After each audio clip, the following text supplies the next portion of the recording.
Hello friends, my name is Abhishek and I am a second year medical student at Maulana Azad Medical College. So friends, आज मैं आप लोगों के साथ discuss करने वाला हूँ कि फर्स्ट ईयर के अंदर हमको कौन कौन से सब्जेक्ट्स पढ़ने हैं, कौन कौन सी उन सब्जेक्ट्स की बुक्स पढ़नी है और कुछ exam related tips. So first year में हमको 3 सब्जेक्ट्स पढ़ने हैं मेनली।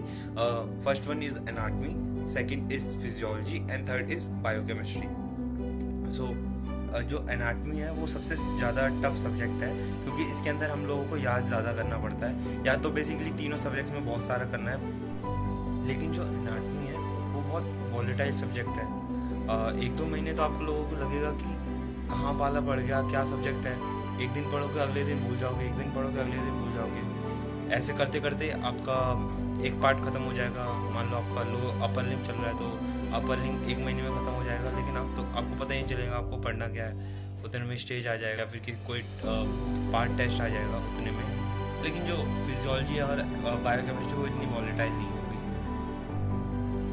बेसिकली जो फर्स्ट ईयर है उसके अंदर हमको इन 3 सब्जेक्ट्स की बेसिक नॉलेज की ज़रूरत होती है ताकि हम अगले सेकेंड ईयर में जाके जो एबनॉर्मल थिंग्स हैं उनको कंपेयर कर सकें नॉर्मल से, क्योंकि जब तक हमको नॉर्मल ही पता नहीं होगा तो हम एबनॉर्मल को कैसे कंपेयर करेंगे। So we need to have some reference to see certain abnormality.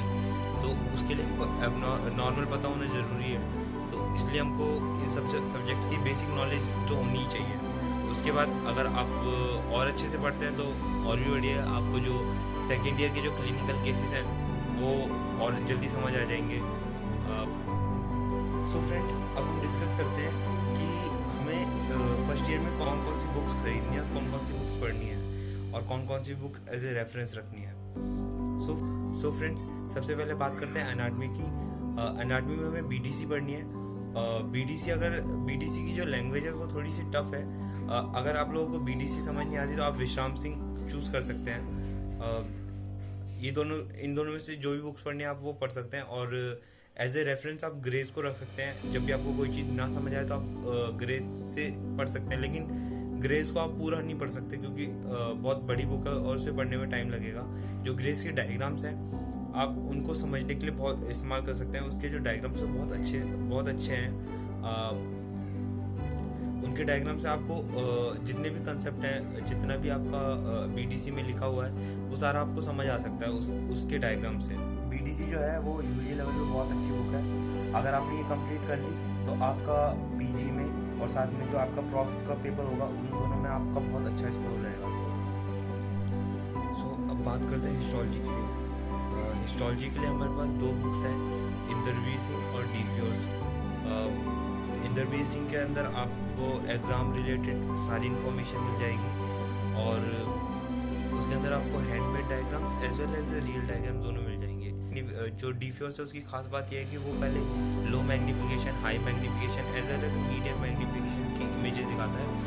और तो कईयों की तो उन्होंने इलेक्ट्रॉन माइक्रोस्कोपिक इमेजेस भी डाल रखे हैं जिससे आपको टॉपिक की सारी डिटेल्स पता चलती है। मतलब क्योंकि जो हिस्टोलॉजी सब्जेक्ट है वो पूरा विजुअलाइजेशन का सब्जेक्ट है। जब तक आप उसको देखोगे नहीं आपको समझ नहीं आएगा। मैंने तो डीफ्योर्स ली थी और मुझे बहुत अच्छी लगी ये book. Next is embryology. Embryology में लैंगमैन और इंदरवीर सिंह आप दोनों में से कोई भी ले सकते हैं, लेकिन लैंगमैन का कंटेंट बहुत अच्छा है और जो लैंगमैन है वो गोल्ड स्टैंडर्ड बुक है एम्ब्रियोलॉजी के लिए। लेकिन जो उसके जो डायग्राम्स है वो बहुत कॉम्प्लिकेटेड है, आप पेपर में उसको रेप्लिकेट नहीं कर पाएंगे। तो उसके लिए इंदरवीर सिंह अच्छी बुक है, आप उसका इस्तेमाल कर सकते हैं। सो अब हम डिस्कस करते हैं बायोकेमिस्ट्री के बारे में। बायोकेमिस्ट्री में Harper is a gold standard book, foreign author की बुक है और बहुत लेंथी बुक है। यूजी लेवल पे पढ़ना बहुत डिफ़िकल्ट है, लेकिन कुछ बच्चे पढ़ते हैं। इसके अल्टरनेटिवली हमारे पास एक और फॉरेन ऑथर की बुक है लिपिनकॉट, जो कि बहुत पॉपुलर है स्टूडेंट्स के अमंग और अच्छी बुक है। इसके लास्ट में चैप्टर की समरी होती है, हर चैप्टर के लास्ट में।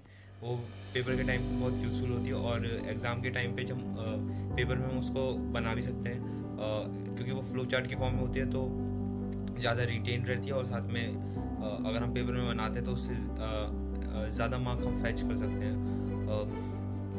और अगर किसी को इंडियन ऑथर की बुक पढ़नी है तो इंडियन ऑथर में हमारे पास सत्यनारायण और एस के गुप्ता है, दोनों ही अच्छी बुक हैं। लेकिन जो सत्यनारायण है उसके अंदर जो जेनेटिक्स है वो अच्छे से दिया नहीं हुआ, तो आपको किसी और बुक से पढ़ना पड़ेगा। और इम्यूनोलॉजी वगैरह भी अच्छे से नहीं दिया हुआ, तो वो भी आपको किसी और बुक से पढ़ना पड़ेगा। सो अब बात करते हैं फिजियोलॉजी के बारे में। फिजियोलॉजी के अंदर हमारे पास 2 स्टैंडर्ड बुक्स हैं, गाइडन और गैनोम। गाइडन जो है टेक्स्ट बुक है और बहुत लेंथी बुक है। इसको पढ़ने के बाद आपके कंसेप्ट तो बन जाएंगे, लेकिन आप जो पेपर के अंदर है वो स्कोर नहीं कर पाएंगे। जो प्रॉफ के पेपर्स होंगे वो आपका कंटेंट मांगेंगे, अब आपके पास कंटेंट नहीं होगा लेकिन आपके पास कंसेप्ट होगा, तो आपको उतना नंबर नहीं मिल पाएंगे। लेकिन जो गैनोम है उसके अंदर आपको कंटेंट भी मिल जाएगा और आपके नंबर भी अच्छे आएंगे। और अगर आप लोगों को इंडियन ऑथर की बुक्स पढ़नी है तो इंडियन ऑथर में हमारे पास इंदु पुराना, जी.के. पाल और ए.के. जैन और भी 2-3 बुक्स हैं, जिसके अंदर जी.के. पाल जो है टचवुड बहुत अच्छी बुक है। इसके अंदर कंटेंट भी इतना है कि आप पेपर में भी लिख के आ सकते हैं अच्छे से, और आपका पीजी का भी क्लियर हो जाएगा कंसेप्ट, और पीजी में भी आपको हेल्प करेगा। जो नीट पीजी के क्वेश्चंस होते हैं फिजियो के, वो मोस्टली गैनोम से आते हैं, तो लोग गैनोम को पढ़ना ज़्यादा प्रेफर करते हैं as compare to other books. So friends, अब हम डिस्कस करेंगे कि प्रॉफ्स के अंदर कैसे अच्छे नंबर लेके आया जाए। सो प्रॉफ के अंदर अच्छे नंबर लाने का सबसे अच्छा रूल है कि आपके जिस यूनिवर्सिटी में आप पढ़ रहे हैं उस यूनिवर्सिटी के आप प्रीवियस 10 to 15 ईयर्स के क्वेश्चन पेपर सॉल्व करके जाएं। सो जो एनाटॉमी सब्जेक्ट है इसके अंदर आप लोगों को जो प्रीवियस 10-20 ईयर्स के पेपर्स हैं वो सॉल्व करने पड़ेंगे, और पेपर लिखते टाइम पे ये ध्यान रखना पड़ेगा कि जितने भी आप डायग्राम्स बनाएंगे वो सारे कलर्ड होने चाहिए, वो भी प्रॉपर कलर्ड होने चाहिए।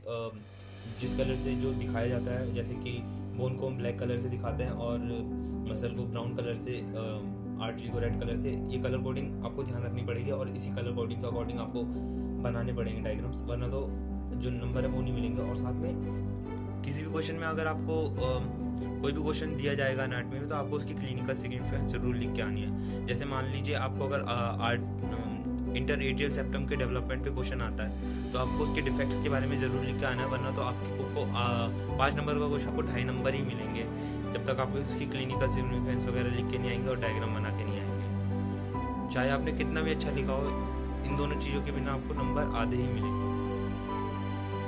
जो फिजियो और बायोकेमिस्ट्री है इसके अंदर आप ज़्यादा से ज़्यादा फ्लो चार्ट्स का इस्तेमाल करेंगे, और जितने भी आपके कीवर्ड्स हैं वो सारे आप अंडरलाइन करेंगे, और इसके अंदर पैराग्राफ्स को आप अवॉइड करें, क्योंकि एग्जामिनर के पास इतना टाइम नहीं रहता कि वो आपके पैराग्राफ्स बैठ के पढ़े, उसको कीवर्ड्स चाहिए होते हैं, और उसने कीवर्ड्स देख लिए तो आपको ज़्यादा से ज़्यादा नंबर मिलने के चांसेस रहें। जो फिजियो और बायोकेमिस्ट्री के सब्जेक्ट्स हैं इसके अंदर भी आपको प्रीवियस 10 to 15 ईयर्स के क्वेश्चन पेपर सॉल्व करके जाने हैं। लास्ट में आप सिर्फ प्रीवियस ईयर क्वेश्चन पेपर्स ही करके जाते हैं लास्ट में, तो जो आपके प्रॉफ्स में नंबर तभी बहुत अच्छे नंबर आएंगे।